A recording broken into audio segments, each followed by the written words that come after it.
ready. I think we've got everybody in now. Lovely. Okay, so I'm going to get started. We've got quite a packed agenda this evening, so I'm going to share my screen with you now so that you can see that. We'll get started on our main session for today. It's really exciting to see you all. I'm so chuffed that we've managed to set up an event and that we've got people attending and participating with us, particularly in the Southwest, because you know we're so used to kind of having. Can I just check something with somebody else in terms of the screen? Can you see just my slides? Okay, that's good, because it doesn't want to do what I want it to do. Okay, so we'll bear with. Yeah, so it's so great to have everybody come to join us, specifically around the launch of our new book, WomenEd, Disruptive Women, but also as an opportunity for us to come together as a group in the Southwest. We are a big region, so historically there's always been quite a lot of activity around Bristol and Gloucestershire because it's been a hot spot of women-edness. I moved to Cornwall and I'm extending the tendrils further down into the west, and so we've got Demelza with us. I think Demelza is probably our most westerly person on the call, so that's very exciting. I'm glad that she could join us.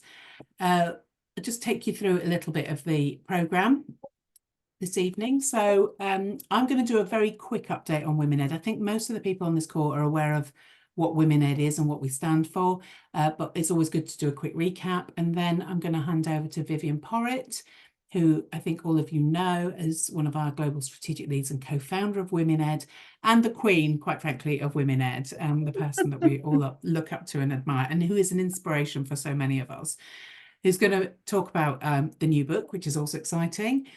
And then we have Sue Prickett with us, and Sue is a chapter author. So she has written a chapter in the new book around gender pay gap and why isn't my gender pay gap improving? And it is a piece of work that lots of us are looking at now across multi-academy trusts and in standalone schools, particularly looking at how we can improve the inclusivity of leadership journey for so many marginalised groups. And women, unfortunately, are one of those marginalised groups in education, which is a bit unfortunate, really. Then finally, Nicola Mooney will go through some really interesting slides and her experiences of leadership journeys and what those look like. So Nicola, Deborah and I are all WomenEd Southwest regional leaders. So we're here to support WomenEd on the ground and to be there, to be available to work with you. What Deborah is going to summarise each section, look for questions in the chat and support that and introduce each speaker. So I don't know if you want to introduce yourself quickly or give a wave, everyone can see you. Yeah, hi everybody. We've also got Emma Lurie on the call as well, who's also a Southwest fabulous person, which is great. So welcome everybody. It's really good to meet everyone tonight, and I'm really looking forward to this evening.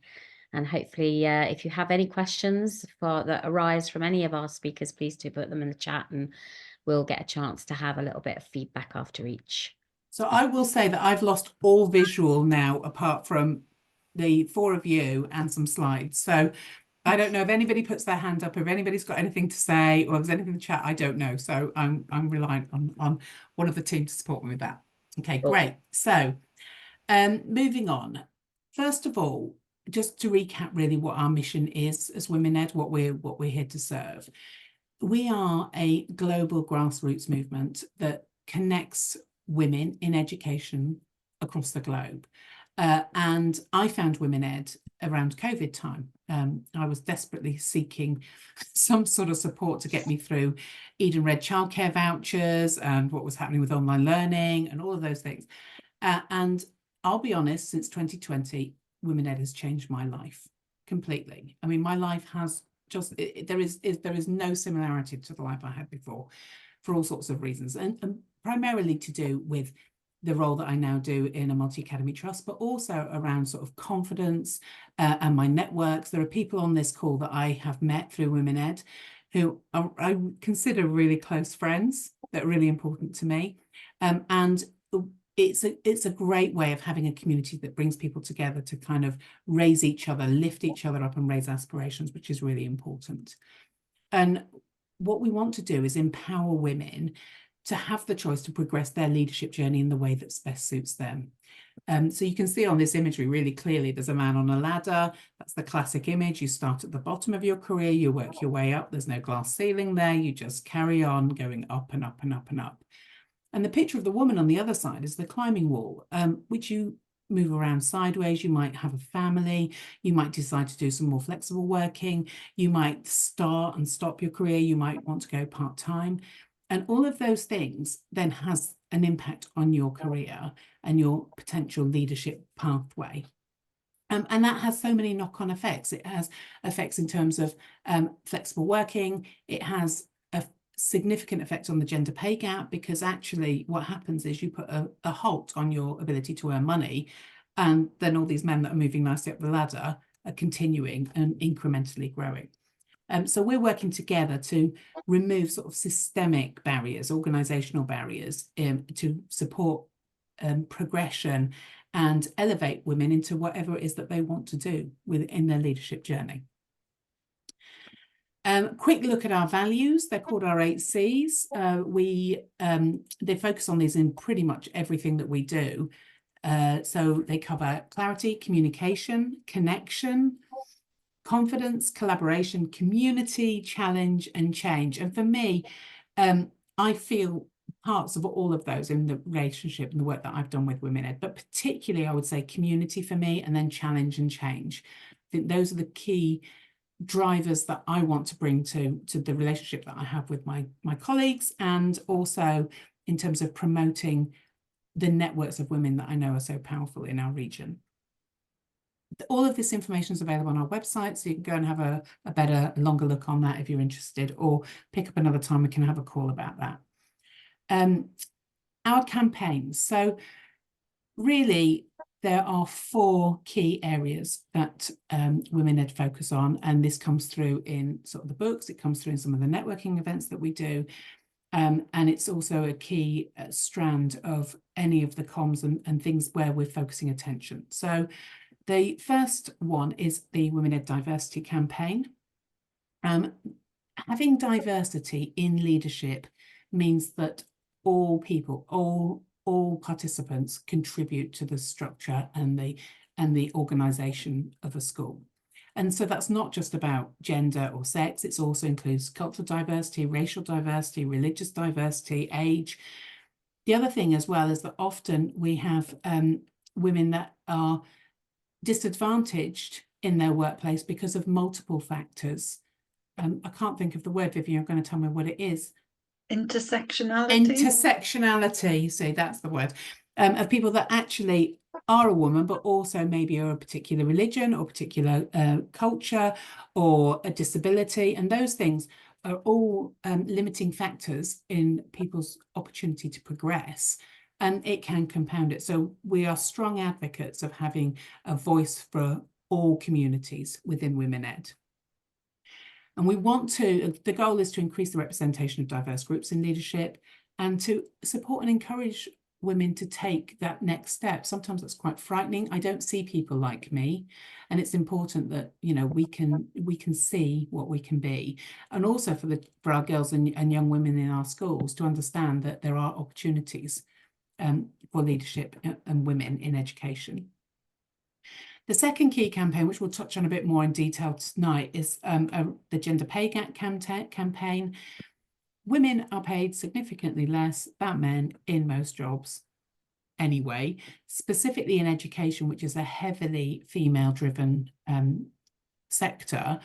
Men are disproportionately paid in relation to women, and that again has a cumulative knock-on effect throughout the career. So if a woman takes time out for maternity leave, a man will continue to earn more as he moves along. And not only does that have an impact in your working time, but also in your pension post-work as well. Significant difference in contributions. And we're doing some work in WomenEd with some trusts looking at gender pay gap work. There is 1,200 trusts, I think, that we've got on that database, Vivian, and all of them have got a gender pay gap. Really, pretty much all of them. So we're looking at where we can improve representation of women in leadership, but also that there's better representation across all roles. Shirley, just to interrupt you just for a second, are you able to press admit to the person? Oh, crikey, no. Thank you. Hold on. It's disappeared. You go into participants. You should be able to do it. Oh, there's no one there to be admitted. Oh, hold on. There we go. There, in. Sorry about that, Serena. You should be in now. So driving the desk and the slides and now the waiting room. Okay. So yeah, gender pay gap. The third campaign is around flexible working. And actually it's about looking at how we can work in education to support the needs of our employees. And that works for men and women, actually. Having the ability to start and finish work at times that works around childcare, having the time to be able to fit work around sort of other duties, other caring duties as well. Many people have elderly parents that they're supporting, or educational goals that they want to contribute to. Historically in education, we've been very stuck with the feeling that schools run from a certain time to a certain time. That's when children go to school. That's when we need to be in school. That's how you work. So if you are a parent of a primary age child and you're supposed to be in your secondary school from 7:30 every morning for morning briefing, that's very, very difficult. There seems to be some move across the sector about improving flexible working practices for education. Dixon's are trialling their 9-day fortnight, which I think we're all looking at with a lot of interest to see how that works. But understanding that, you know, we don't need to be 9 to 5, so it's 5 days a week. I've worked in a school where nobody was allowed to be an SLT if they were part-time. And that for me just feels like the most ridiculous thing, that not only are you marginalising those people, but you're also then not getting the valuable insights that you can get from a whole different sector of people that were really useful. And then the 5 main campaign is around representation of women in leadership, particularly in senior leadership. Women are better represented in middle leader roles, but we know that disproportionately underrepresented in senior leadership. So it's really key that we're supporting that. And one thing I'll say as a little plug, I did the Senior Leaders Masters with the NCE in WomenEd, and there are some of the people on the call that did that with me. And we were in a cohort, I think, of about 60 originally, and every single person in that cohort had got a new job by the end of the course, either within their own school, their own existing setting, or somewhere else. But nearly everybody got some sort of promotion. So, and that sisterhood and that coming together was really, really invaluable in the success of a lot of that. Okay, so this is my last slide, just moving into the books and segueing into Vivian, really. We have 2 books that have been published 2019 and 2020, I think. And the new book, Disruptive Women, is available now, anytime now. So on that note, I'm going to just stop sharing my screen. I'm going to hand over to Vivian. Thank you very much, Shirley. That was super. And it is my absolute pleasure to have edited all 3 of our books, which has been a labour of love, absolute love, and to join with Lisa Hannay and Natasha Hilton to join as editors in our next book. And it's fabulous that we've got Sue as a chapter author here, and we've also got Maz Foucher on the call because she's done a case study around flexible working, and Sue did a fabulous chapter on the gender pay gap. So we could probably go on all night between just the 3 of us, but we're going to make sure everybody gets the chance to join in. I'm going to share my screen.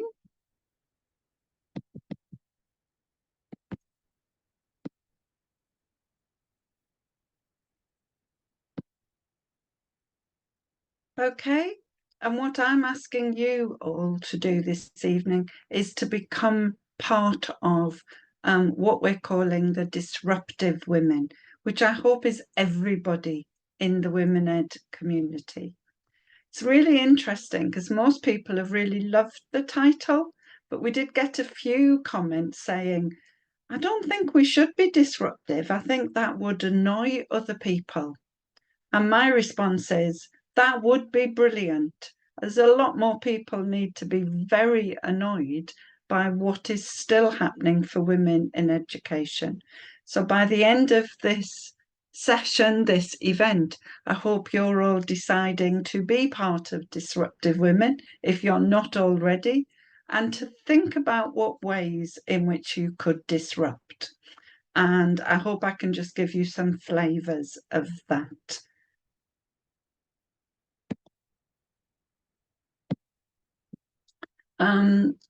Shirley's gone through the campaigns that we have brilliantly, and I simply wanted to say that we've structured the book Disruptive Women around each one of them, so that we've been able in this book to go into much greater detail about the why we need to do these things and how to do them.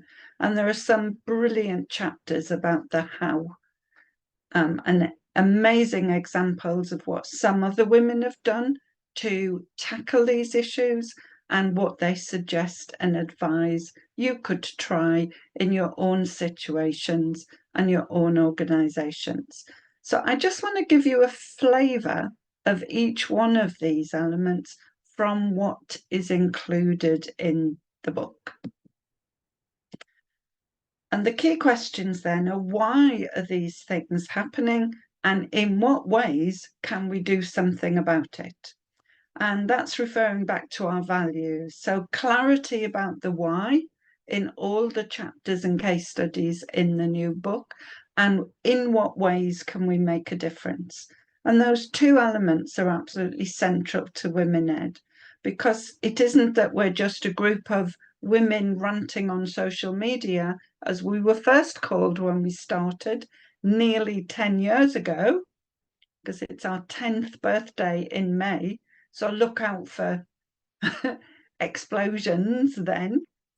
But also central to what we want to do is to help people figure out how to make the difference. How can we improve things for women leaders? So let's start with representation. And what I've done, because I'm leaving the wonderful chapters for you to discover yourselves, is picked some elements out of the introductory sections to each. So the three editors have all written a section, and I got 2 sections to write, which was great. And I'm just going to share some of our thoughts from those introductions to whet your appetite. So we start with representation, and it starts with the things that are wrong for us all in our communities and in our organisations. We're paid less.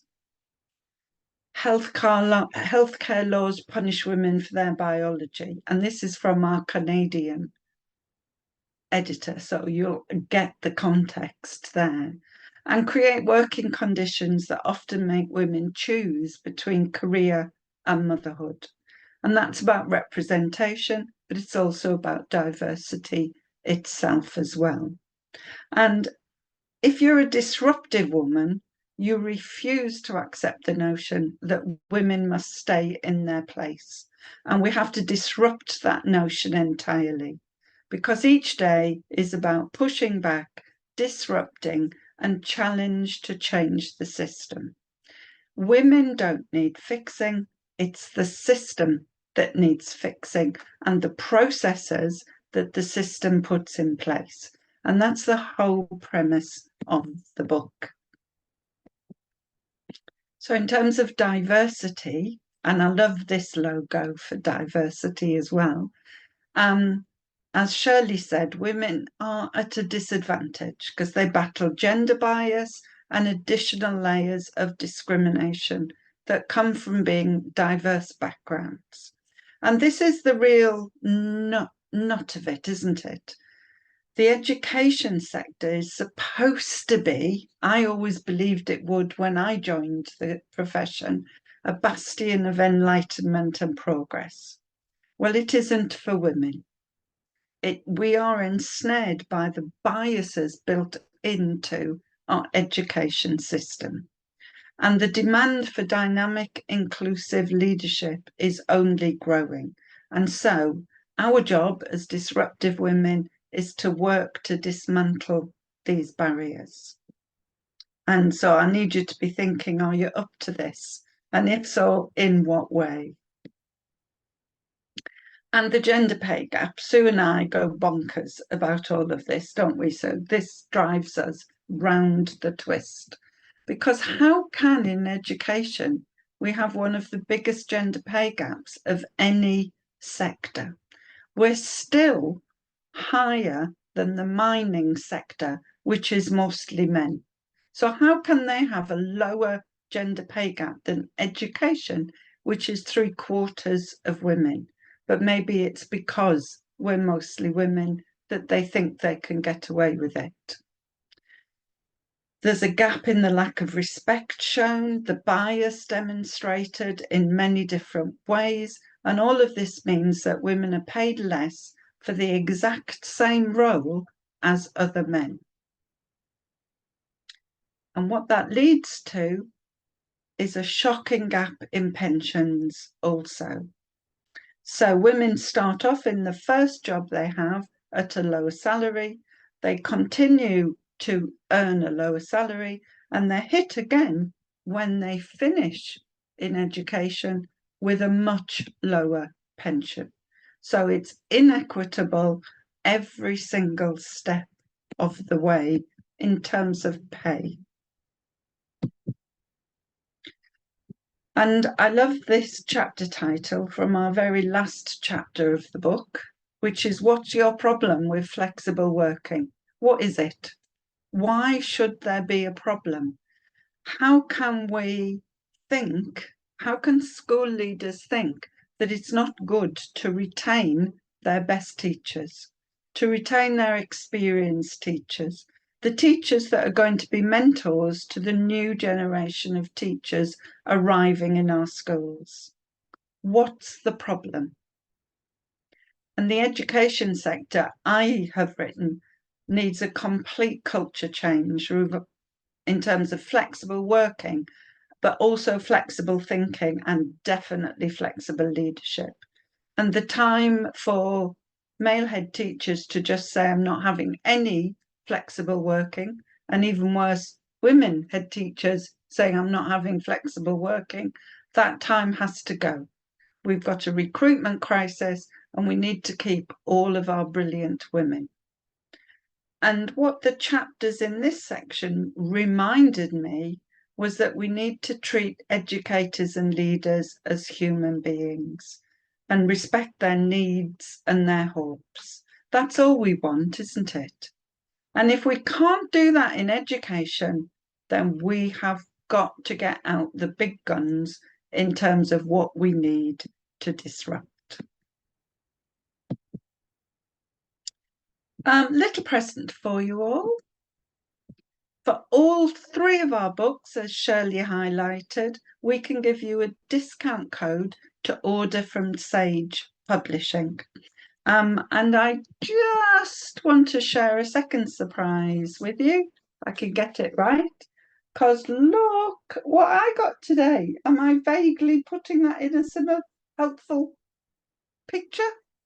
No? Is that better? I think a little bit lower and a bit forward, Vivian, might work. There you go. A bit lower. There you go. But as one of the editors, I got a first grasp of our new book. It's come out today. So anybody doing any pre-orders should get it relatively soon. So I'm absolutely thrilled. It looks gorgeous. And I really hope that this present of a discount code for you to use could be very helpful. So take a photo of that.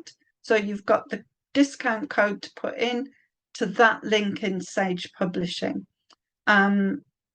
Hopefully that would get you the price that you would want and save you having to go into Amazon, because the more books that we get sold through Sage, the more royalties that we get for our all of the elements that cost us in WomenEd to be able to help the WomenEd community more. And it might mean that they want a fourth book after that. So that would be great as well. So has everybody got the photo they need of that? Because you need the code and you need the link. Can we share that code widely, Vivian? Or just in the attendees of the meeting? Yes, I said no, you couldn't, but if I were you, I would. Quietly. Okay. We're not supposed to put it in our newsletters, for example, but we sometimes do, by mistake. Thank you very much, everybody. And I really do hope that you buy the book, and I hope you really enjoy it and you get out there and disrupt everything that is humanly possible to do. Thank you. Thank you, Vivian. That was really, really kind of tantalizing insight into the book, and I'm itching to read it now. Thanks, Deborah. It's also interesting that, that title makes some people feel uncomfortable. And I think you're absolutely right. That's our problem, is that often it's like, oh, we don't want to rock the boat. We don't want to upset people. We want to keep the peace. And actually, we're in 2024 and we're still fighting the same thing. So I think we do need to up the ante and start to do a bit more disrupting. Does anyone from the room have any questions specifically from that for Vivian? Didn't get any in the chat, I don't think. I had a just kind of on that note of disruption. You talked about getting out the big guns. What specifically do you mean by that? Having conversation, because it's people in power who make these decisions, and it's systems, isn't it? How? I mean, I'm sure the book gives us a few clues, but could you sort of say something about what you mean by the getting out the big gun? Well, with your point about rocking the boat, I think people are frightened to take on this issue on a big scale. So, for example, we've offered to work with lots of trusts to help them, but I think they're very nervous of doing that. So the big guns can be really small things that can make a significant difference. You will all be fed up of me saying, for example, that you've got to remove the current salary question from an application form. And I know Sue's worked on that so hard to do that, because in the long run, when you add up all women, if that happens, that will help the gender pay gap. But the big guns, I think, are taking it to the governors, are taking it to the trustees, are taking it to the CEOs and the head teachers, or getting all the women in your organisation together and say, we're not having this. What are we going to do about it? And what would that look like when it's changed? So, as you know, we are working with groups of trusts who are building networks for their own women, and they want us to support them with that, because they think it's better for an external group to come in than for them to do it within their own organisation, because you can imagine some of the barriers they might face in that way. So it's going from the micro to the macro and making a difference all along the way. I think that's really what I mean by that, if that helps. Yeah, thank you. I think we had held a WomenEd event last term in my previous school, and one of the things that I thought was quite powerful is getting those people who can make a difference, like trust leaders. We had a head teacher, a male head teacher, who came along to the event, and he was really enlightened by the deliverers and the information and the aims of WomenEd, and particularly interested in the pay gap, and wanted to take that discussion to the rest of the trust and say, I want to know whether we're not doing very well on this, which I thought was really heartening. So actually, yes, having those people in the room and having those conversations is really important, isn't it? It is, and one thing I always suggest is that buy one of our books for every male head teacher there is and give it to them for Christmas. Yeah. Definitely. And this book would be a great book because it's full of things they can do immediately and things they can do over a long term. So that would be great. A great idea. We do have a question in the chat about the gender pay gap, but we have a speaker on the gender pay gap. So I think what I'm going to do is save that question and introduce our speaker. So thank you so much, Vivian. Oh, it's a pleasure. We're going to move on to Sue Prickett, who is a chapter author for the wonderful book that we've been talking about, which is dealing with why isn't my gender pay gap improving? So welcome to Sue. Thank you.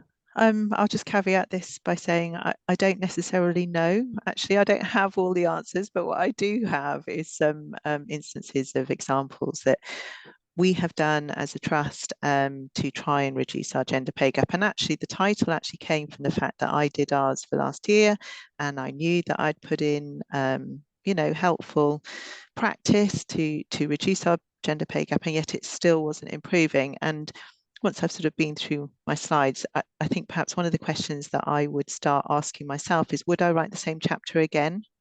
And I'm not entirely sure I would. I would frame it slightly differently, just in the context that actually there's, when you get into it, and it is quite a rabbit hole when you start getting hold of data, it's quite contextual.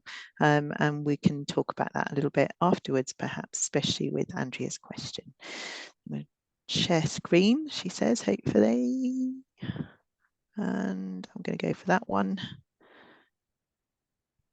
Yeah, I think that. Can everybody see that one just about coming on? Mm-hmm.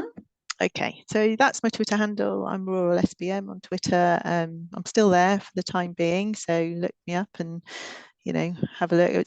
There's a lot about education. There's quite a lot about cats and flowers and gardening, because that's what I do for a bit of well-being. I've left it as Rural SBM because that's how I started out, and I think it's really important for people, particularly when you're not starting out in education as a leader, to know that actually you could start as a business manager and move to CFO, or indeed the group director of finance and operations, which I am, following a current merger with another trust. So let's see if we can move it on. She says, oh right, here we go. So why isn't just sort of thinking about what Vivian said, she touched on it, what are the percentage that women's earnings in the UK education sector are lower than men's, and I did this relative, I think it was at a WomenEd London meet actually, and we talked about some statistics that I put on this slide, and I was asking people to guess, and I won't tonight, but essentially the first one, 27.1%, that was actually the gender pay gap of my trust when I did it, which is pretty damn high. 14% was at overall gender pay gap in the UK, so across all sectors, and 22.2% was in education. So you can see that education is significantly higher than the overall gender pay gap across all industries. If you happen to work in finance, finance is also one of the top gender pay gaps across the industries in the UK. So if you're a woman in finance, in education, you've got no hope really. You might as well just work for free now. And what does this actually mean? So sometimes you talk about gender pay gap, and I got into sort of simplifying it because I was talking to my daughter about it, and she said, well, what does it mean? And what is it? So if you take your 365 days and you multiply it by your 22%, 81 of those days you're working for free if you're a woman, because you earn 80p in the pound essentially. And that means that by the time you get to the 21st November in 2023, but it will be similar in 2024 if you started from the 1st of January, that means that you get to the 21st November and you're not paid anymore. And when you lay it out that simply, that's quite stark actually, and it's quite concerning. And then did a little bit of, oh yeah, because obviously a bloke wouldn't have that, would they? They'd just laugh. There's no way they'd work for free. And when I just looked at the impact of that, well, what does that look like across the salaries that we see in schools? And just taking that sort of L8, the leadership 8, and these are just using UK salaries from last year, but as we haven't got the Parliament hasn't agreed for this year, you know, you're not going to be far off for this year. If you earn around 56,000 as a man, as a woman with a 22% pay gap, you're only going to actually be taking home 43,000, which is a variance of 12,000 a year. Now, most ranges are over 5 points, or so quite often they are in our trust. I know they are in lots of trusts. If you're looking at the main pay scale range, for instance, for a teacher, that's M1 to M6, so you've got a range of 6 points, and that's a variance of £12,000 in 1 year. So by the time you've got to the top of your range 5 years later, that's £60,000 that you have lost out on. And if you consider that your pension percentage is, your employer contribution is about 24%, whether you're in the teacher pension. I know the LGPS pension varies per local authority, but actually as a trust, our grouped LGPS percentage is also 24%. So you're losing out on £14,000 overall over that 5 years. It's a lot of money cumulatively. Mm-hmm. And you multiply that up, obviously, as you go further up the scale, and it's significant. And actually, I talk about a little bit, but I'll just take a step back. So the title of this book, The Disruptive Element, is something that I found really hard to do when I started looking into this. And it was a really brave, not on the stomach conversation I had with my HR manager and my CEO when I went to them and said, have you looked at our gender pay gap data? And they, oh, of course we do. You know, we've just started doing the gender pay gap report, and it wasn't my responsibility at the time. And I said, because there are ways of making this better. And if you look across the public sector services, if you look at healthcare, or if you look at applying to go into the police service or the emergency services, not one of them asks you for your previous salary box. I think, well, really? And actually, I know people who work in those sectors, so I asked them to check. And they said, oh, no, you're right. They don't. But education does. And even more appallingly, my daughter, who's just graduated, applied recently to ASOS, and they not only asked for the previous salary, and she's a student, so you can imagine it was per hour, but they also asked her for her current salary aspirations in the job application, which is, I think, it's just appalling. I want to fill in 0, and I want to fill in, actually, my salary aspiration is £100 an hour, because that's what I'm worth, because I'm a graduate and I've brought this to the table. And so when I went to my CEO and my HR manager, the ball in my stomach was massive. And my HR director, who was a woman at the time, said, oh no, we can't possibly do that, because how would our leaders know where to appoint our teachers? How would we know where on the pay scale they already are? And I said, well, we have a panel event as an interview. We look at them, we ask them to teach, we particularly for our senior leaders, you might have pupil voice, you might have trustee voice. At that point, you've evaluated their teaching, you've evaluated their written application. So at that point, you know what you want to pay them. So what difference does it make what they've earned in the past? And with a little bit more exploration and explanation, we got it through, and we took it to trustees. And my CEO, who was a man, is still a man, was really helpful in backing that, and really helpful in admitting he'd never considered it. And that's really key. You know, even though it's a brave conversation and you might well be up against other women who disagree with you, by taking it out and simplifying it and looking at the research out there, you have the data to make this a little bit better just by having a conversation. So some of the quick fixes is to actually do it, get your data, and do it. Ask questions about it. My most favorite question at the moment following a trust merger as well is why. Why is such a powerful question? Why is not no? You're not saying I'm not going to do it, or you're not saying I disagree with you necessarily, and you're not committing yourself to doing something you don't believe in. But what you're asking is why? Why are we doing things that way? And very recently it came up in our newly merged SLT. I had a leader of a very large school asking about blind shortlisting. Now, we've done blind shortlisting for ages. The new organisation doesn't, and I know, I feel like I've got a long way to go in this one, but baby steps. And they were told that actually that there's no data to evidence that blind shortlisting works. But Oh, there is. There is in other organisations. Sorry. We don't have the data to show it doesn't. And actually, when we get our staff data, is it representative of people in the area? Is it representative of our student population? Ask those questions. Why? Because it's a constructive ask. You've got to start somewhere. Make sure you know where your starting point is, because then you can measure against it, and then you can explore a little bit wider as to perhaps why it isn't going the way you thought about it.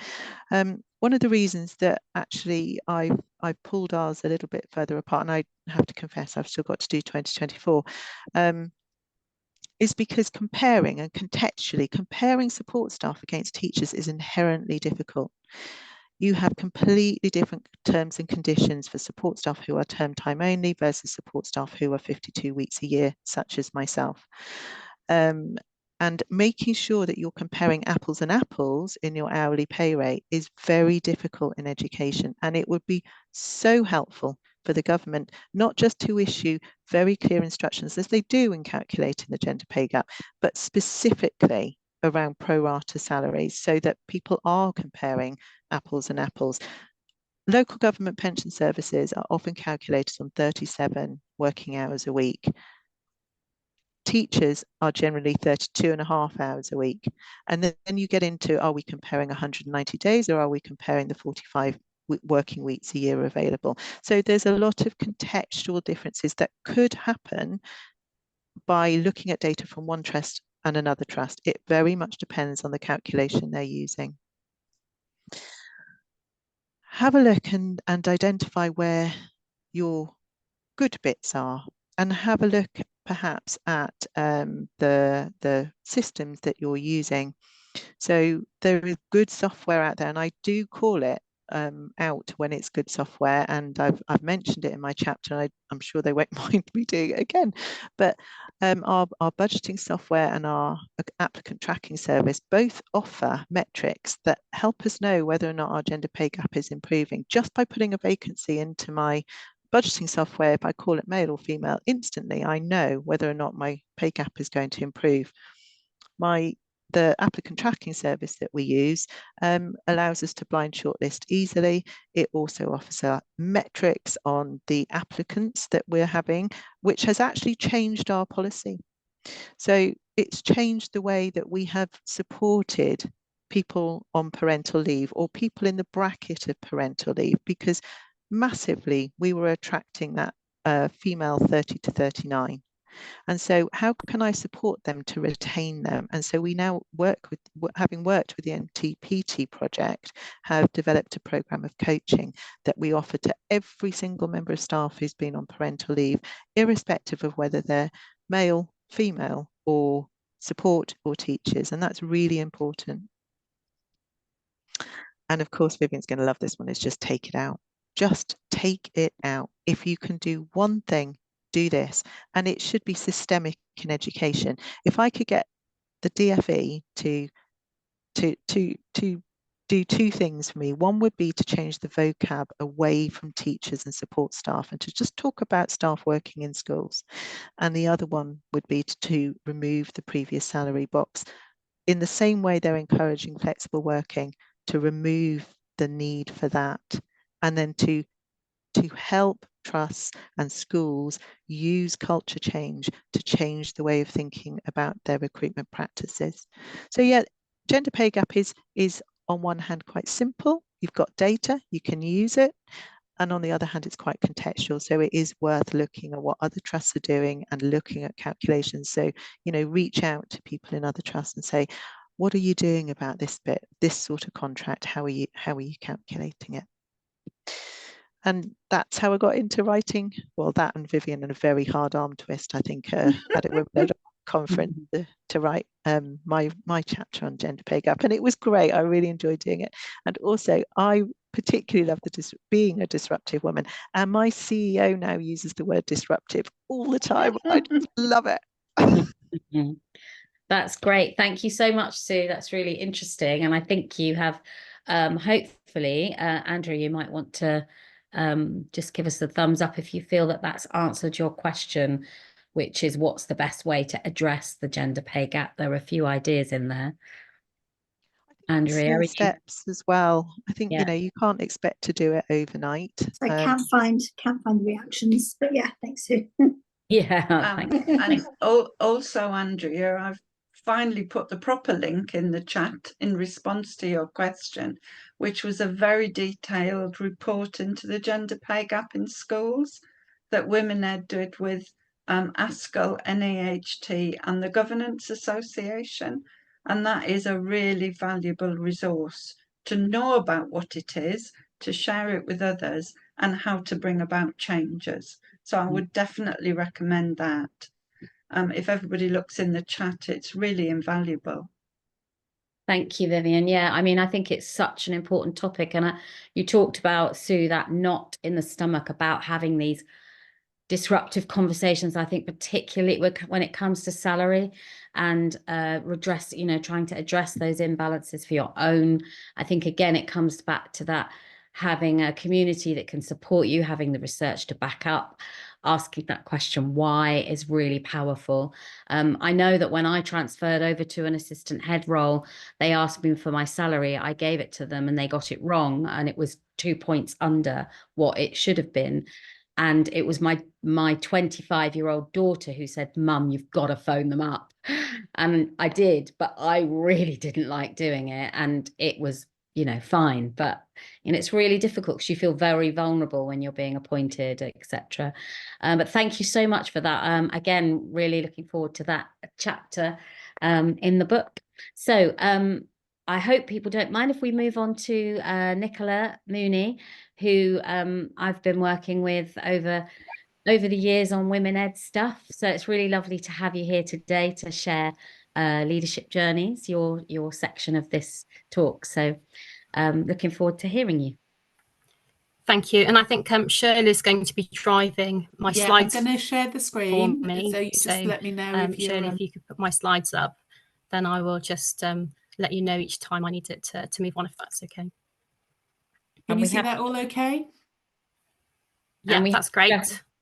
Just under 10 minutes we've got, Nicola, if that's okay. Right, that's fine. I do talk fast anyway, so I'll go for it. Hi folks, I'm Nicola Mooney.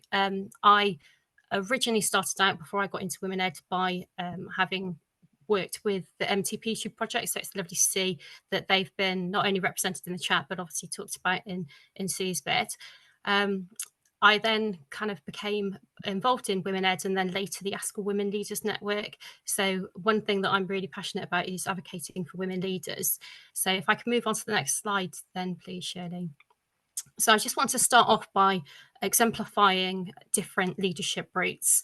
And if we look at the slide here, there are two head teachers with very different routes, one of which who has had very few jobs and has risen up their career in a very linear way, worked in only 3 schools, and has only applied for 1 job since 2009.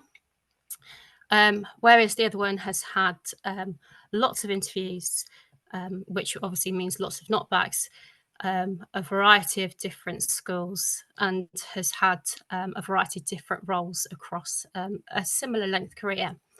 If you could move on to the next one, please, Shirley. So we imagine when we leave school that we're going to have this lovely linear career and that our journey is just going to look like this. However, if you could click on to the next one, please, Shirley. There is a thing called life that kind of gets in the way of our plans. So again, if you could click on, there's lots of reasons as to why your career might end up being non-linear. And there's lots of reasons to why things might not turn out as you'd expect them. So there's lots of really exciting things that happen in life, but then there's sometimes some things that are harder to work through. And whilst you're thinking about what you want out of your career, one of the things about WomenEd, and very much so that Shirley mentioned earlier, is about having choices and having options, and it really being about what's right for us as women. So if you look, there are lots of opportunities there that that might mean that you step up, and there's lots that may mean that you kind of need to step back. So I'm just going to share with you a little bit on my leadership journey. So if you can move on, please, Shirley. So I did my PGCE in 2001. I'm not going to talk you through all these steps, but you'll notice that around 2016, I went for a job that then by the next bit, 2017, I was back down as a classroom teacher. So that was a really influential transition in my life. Up to that point, I'd had a fairly linear career. And if we could move on to the next slide, you can see that section of my life from 2016 to 2020 was one that I kind of took a bit of a U-turn. I went to a school that I didn't align with, so I stayed there for only half of the academic year. I made a decision based on my values to take a step back, and I returned to a full-time teacher classroom role, having had aspirations of being a senior leader, if not a head teacher. So this was, as I said, a choice that I made based on a decision that I had wanted. However, it then took me a little bit of a while to then get back into leadership.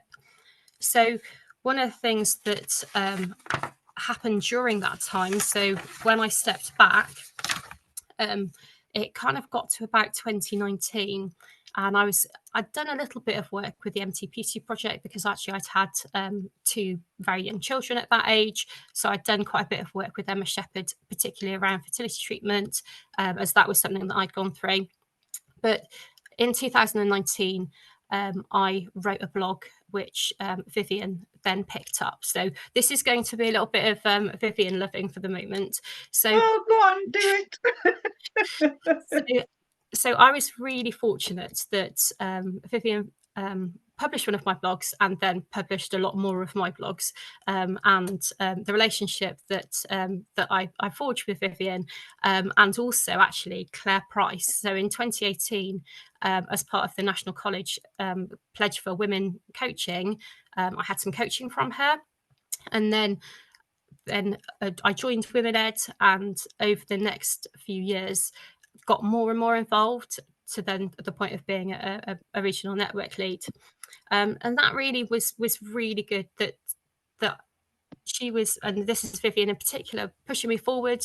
She very kindly offered me up to do some work with the head teachers unions, which then I went forward and did some webinars for, and I felt really empowered at a time when I was actually ready to quit education. So back in 2019, I was thinking, okay, so I've had my time. I was going to be one of those women in that bracket that kind of left, and if it wasn't for WomenEd, I would have left, because it was only after I was starting to feel more confident about myself and what I could do that I actually decided to then try again, go back in and see if I could apply for a job. So I applied for a job as an assistant head from being a classroom teacher. I was told by the people I was working with that was too big a jump, that they wouldn't shortlist me because, I didn't have a leadership position. And so I was very fortunate that I was actually appointed as an assistant head. Did you just say you were fortunate? I know you do this to me, don't you? I do. I've been looking through my old messages from you, Vivian, and the number of times you tell me off for saying such things. So what should you say? That they deserved me or something. I don't know. Yes, no, Yeah. that they were amazed to have somebody as brilliant as you. Yeah, I mean, I definitely didn't feel it back in 2019. But confidence is something that builds slowly, isn't it? So, and certainly from the networks I've had from all of the female organisations that I've worked with, it's been really empowering. If you could click on to the next slide, please, Shirley.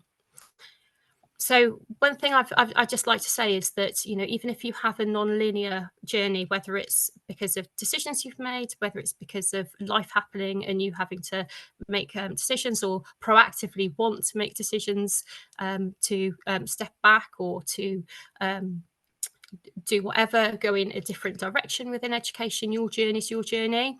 I'm a massive advocate for flexible working. I've got senior leaders on my team who are part-time, and I think that the landscape in respect to that has really changed now, and that's fantastic. I'd say if you're pushing on a closed door, then just go to a different door. You know, obviously I've moved to several different schools, and the difference in the value that people have seen in me in different places has been immense. Bumps in the road will only make you a better leader. So, you know, sometimes we do struggle through difficulties, and there are hard times, but you will then be able to use that in a way that you can help other people when you're then talking to them and they've got a similar story, that you can contextualize things and support them. I would say that one thing that I've felt quite a lot is that sometimes I've been quite unlucky. And when I'm talking about luck, I'm not talking about me, you know, not being competent or being competent and whatever. What I'm talking about when luck is that I was in a school that no leadership roles came up for years, because it was an incredibly stable school. And sometimes if you're in a school and there's the opportunity for a role, then sometimes you want to stay in the same school, you might find roles come up, you might find roles don't come up. And so there is an element of luck. There's an element of luck that when you apply for a job, that your what you're taking to the table fits what they're looking for, even, you know, within the same job title. I'd say to get yourself coaches. There's loads of opportunities within WomenEd. We like to coach each other because we are massively about empowering each other. So definitely make use of having somebody to talk to help you and to coach you. And then when you get to the point of feeling confident and that you've got a little bit to give back, then pay it forward. And you can pay it forward at any stage of your career. You know, if you're just one step on the ladder above somebody else, then you have something you can share. And even sometimes kind of peer-to-peer coaching, you've got something that you can share that someone else is going to be able to benefit from. And if we could just finally go to the last slide. So just to say that the very different journeys that I was talking about at the start is actually me and my husband. So this year we have both taken on headships. We've both got there in a very different way, having experienced the same life events at home. So I'm more than happy to help, and anyone else in terms of advice or coaching. If anyone's got any questions, please do ask away. Thank you. Thank you, Nicola. Does anyone have any questions for Nicola? I certainly identify with that non-linear journey and setbacks, multiple interviews, and it is really so important to have that community around you who can keep fighting your corner and making sure that you understand. Like you say, sometimes it is to do with luck or situation or just values not aligning. So it's that resilience that you shared there, Nicola, is wonderful. And I think it's so important that we all lift each other up. And unfortunately, sometimes in schools, there are people who are determined to keep a lid on you. And it's just making sure that you are alert to that, and you go and find those people who will lift you up and will support you and will encourage you on those next steps, because there is a role for everyone who wants it. Thank you so much. If there are no questions from the room, I think I will hand back to Shirley to say our final closing words. Thank you to all our speakers. That was really enjoyable. Thank you so much. It's amazing. When you first start planning these sorts of things, you think, how are we going to fill an hour? And then actually we could have sat here all night. I think the stories are just so amazing. And this is just the tip of the iceberg. And there are people on this call who will have similar stories. So next time, you know, we ask for some of your stories and for you to come and work with us or present in these sessions, please feel 10% braver to do so, because actually there's a lot of inspiration just sitting in this room. And I just want to echo really Nicola's thought about that. You know, if this opportunity isn't for me, or I'm not considered to be good enough or experienced enough or whatever, my own personal journey is that I came from a maintained primary school in London, and I now work at a very senior level across a multi-academy trust in Devon and Cornwall. And that was a consequence of numerous factors, but not least because of knowing people like Vivian and Rachel, who's not on the call, but Rachel from the NCE basically bullied me into applying for that job, because actually, yes, I could do it. It might not have looked like that was the box of progression from where I was from, but actually it was where I should be. And it, you know, and it really works out. So always take the leap of faith. Don't ever think that it's not my time or I'm not good enough for that. The last thing I wanted to cover really was just to one, thank you to Nicola and also to Vivian and Sue and Debs for supporting. The takeaway really for us is, how will you support our campaigns going forward? Not necessarily that you have to be a very active participant in WomenEd in the regions, but actually how are you going to support these areas in your own settings and in your own communities, looking to support development of representation in leadership, in education, diversity, the gender pay gap, and flexible working. And what is your pledge? Are you now a disruptive woman? And how will you take away next time you're going into your schools that you can disrupt positively and not feel negative about that, but ask that question, as Sue said, why? Thank you very much.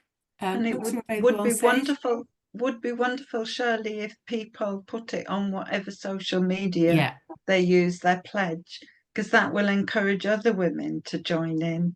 Also, we don't put things on social media just so we look good. We want to encourage everybody to join in that way, and it gives some women that little extra bit of 10% braver to be able to join in. So that would be wonderful. Yes, thank you, Vivian. I'll stay on the call for a minute or two if anybody's got any questions, but I'm aware it's gone 8 o'clock now and it's a Wednesday night, you know, middle of the week. So we've all got to get through to the end of the week. So